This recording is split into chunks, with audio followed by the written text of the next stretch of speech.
जो जालोर में इस समय शासन कर रहा था वो कर रहा था कानड़ देव चौहान।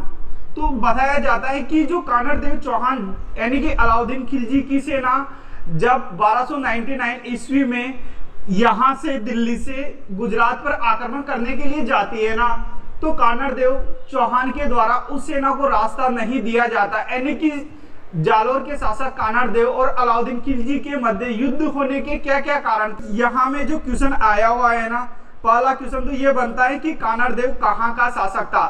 वरिष्ठ अध्यापक में क्वेश्चन आया हुआ है कि कानड़ देव कहाँ का शासक था। जो कानड़ देव चौहान थे ये शासक थे जालोर के, तो कानड़ देव चौहान शासक था जालोर का। पहला क्वेश्चन तो यहाँ से ही आया हुआ है। कानड़ देव चौहान थे, इसकी पत्नी का नाम मिलता है जेतल देव और पुत्र का नाम मिलता है विरम देव। यानी कि इस समय जो दिल्ली पर शासन कर रहा था वो कर रहा था अलाउद्दीन खिलजी और जालोर पर शासन कर रहा था कानड़ देव।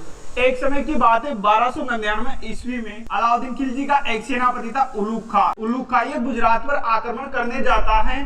तो जो यानी कि दिल्ली से गुजरात पर आक्रमण करने के लिए जो जाता है राजस्थान से होकर निकलना पड़ता है, तो गुजरात पर आक्रमण करने के लिए तो अलाउद्दीन खिलजी और जालोर के शासक कानड़ देव चौहान के बीच जो युद्ध हुआ था इसके क्या कारण थे, तो अपन देखते हैं कारण।